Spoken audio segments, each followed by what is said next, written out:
Salut, ici Jean-François de la chaîne Sentier du Bonheur et aujourd'hui, on va parler d'Henri Vincenot, on va parler de notre ami Henri Vincenot qui nous a quittés, voilà, presque 50 ans. Et en fait, je vais vous donner deux nouvelles, une très bonne nouvelle et une très mauvaise concernant Henri Vincenot.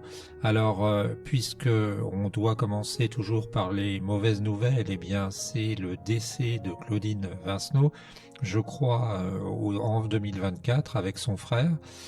C'est toujours malheureux de voir bien entendu que quelqu'un décède, mais que le fait que Claudine Vincenot soit décédée fait que c'était une figure qui défendait son père, les œuvres d'Henri Vincenot.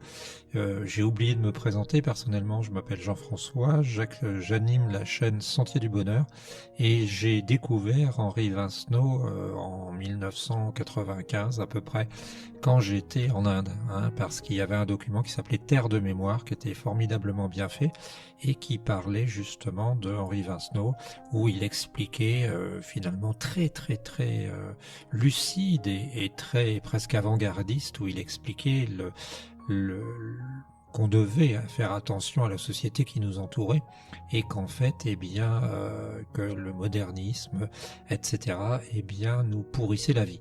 Et en 50 ans, enfin depuis 30 ans que j'ai découvert ce message, on peut s'apercevoir que ça n'a pas changé et au contraire que ça a même augmenté, avec les risques, les périls écologiques, l'effondrement des espèces surtout. On se rend compte que Vincenot avait raison, même si parfois il forçait un peu le trait. Donc je suis allé à La Pourrie en 2005, j'ai vu la tombe de Henri Vincenot, de sa femme et d'un de leurs fils. Alors je crois qu'il n'était pas enterré là-bas, mais Henri Vincenot et sa femme étaient enterrés là-haut. Et on avait un peu peur parce qu'il y avait des chasseurs. On s'était dit en montant le petit sentier, si ça se trouve on va se faire tirer dessus.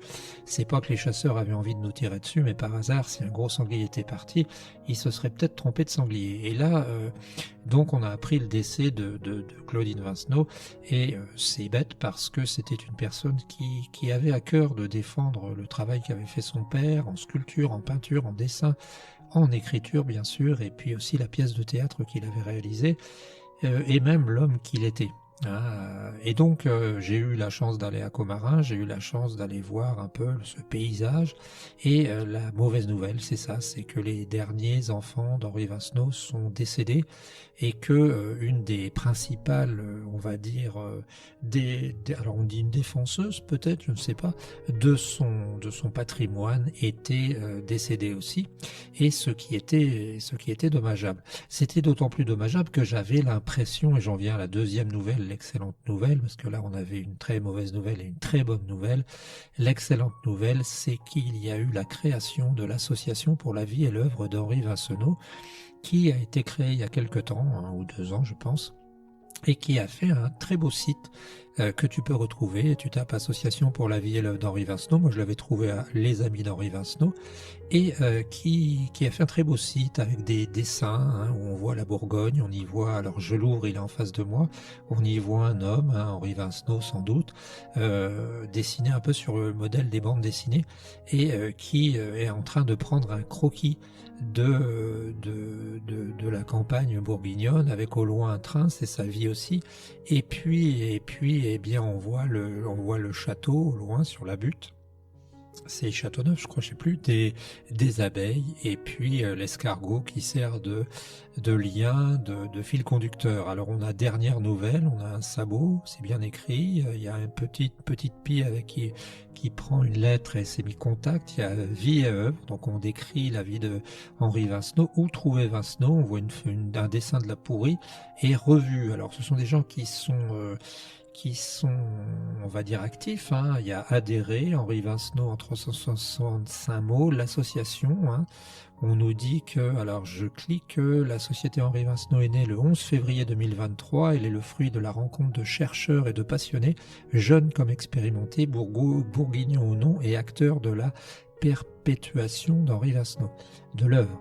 Nous souhaitons poursuivre ce travail et le mener dans le domaine de la recherche, de l'édition, de l'exposition, de diffuser sur les supports possibles, sur tous les supports possibles et les rendre accessibles. Ce site internet contribue ainsi à la volonté d'honorer la mémoire d'Henri Vasneau, de participer à sa vie, de susciter un intérêt nouveau pour son œuvre par le biais de nouveaux supports.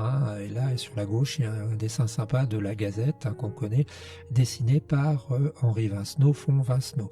Nous tenons à remercier chaleureusement toutes les bonnes volontés qui ont contribué à l'aboutissement de ce projet. Un merci tout particulier à Claudine Vasneau, notre présidente d'honneur, sans qui ce projet n'aurait pas pu voir le jour. Oui, je lis, mais je lis à ma manière, c'est pas strictement exactement ça. Si vous souhaitez nous rejoindre, devenez membre de l'association, etc., etc. Et donc, voilà, la bonne nouvelle, c'est ça, et comme une bonne nouvelle ne vient jamais seule, après deux mauvaises nouvelles, eh bien, la bonne nouvelle, c'est que cette association est organisée, qu'elle est, on va dire, gérée par des gens qui sont majoritairement jeunes. Alors, tu vas dire que je ne sais pas si ça s'appelle du jeunisme, mais qu'en tout cas, je cherche à minimiser le rôle des personnes d'un certain âge. Non, j'ai moi-même une soixantaine. Simplement, ce que je dis là, c'est que si c'était agi que de personnes d'un âge avancé, comme c'est parfois le cas dans certaines associations, les timbres, les pièces, les collections, eh bien on s'aperçoit que quelques années plus tard, on n'aurait personne. Alors que là, j'ai parlé avec un monsieur très intéressant qui était vraiment féru d'Henri Vasneau. J'ai appris plein de choses, pourtant j'en connais beaucoup, notamment sur les endroits où il est allé se promener, circuler, voyager. Et en fait, ce sont des jeunes qui ont 25 ans à peu près.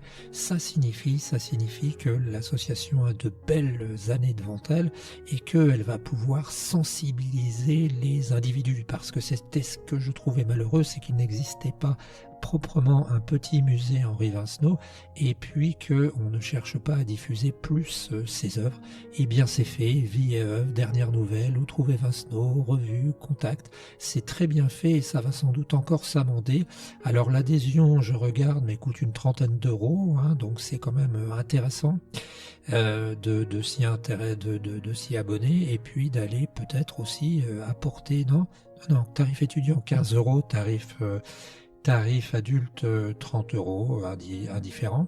Et c'est quand même intéressant de s'intéresser bien à ça, d'aller pouvoir travailler son côté bourguignon, même si moi je ne suis pas bourguignon. Donc très belle initiative, très bonne nouvelle, une jeune association. Je leur ai demandé s'ils faisaient des conférences, ils m'ont dit qu'ils en ont fait 2. Pour moi la conférence c'est, on va dire, le moyen par excellence de sensibiliser des gens, et particulièrement les jeunes. Mais Claudine Vasneau me l'avait dit dans un mail, il y a des jeunes qui sont intéressés par Henri Vasneau. Et j'en ai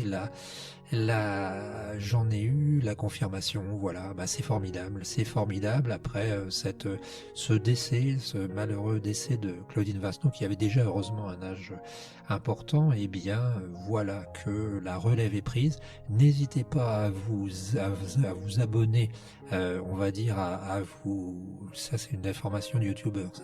N'hésitez pas à vous, comme on dit, adhérer à l'association. 30 euros pour les gens normaux et un tarif étudiant est fixé à 15 euros sous réserve d'un justificatif. Voilà, bien si vous êtes intéressé par Henri Vasneau et que vous voulez intervenir, je n'exclus pas de demander à cette association de faire un échange sous forme de Zoom. N'hésitez pas non plus, donnez-nous votre avis, donnez-nous vos coups de cœur Henri Vasneau. J'ai lu il y a quelque temps Les yeux en face des trous, c'était une merveille. On se retrouve très bientôt, c'était Jean-François de Sentier du Bonheur, ciao l'ami.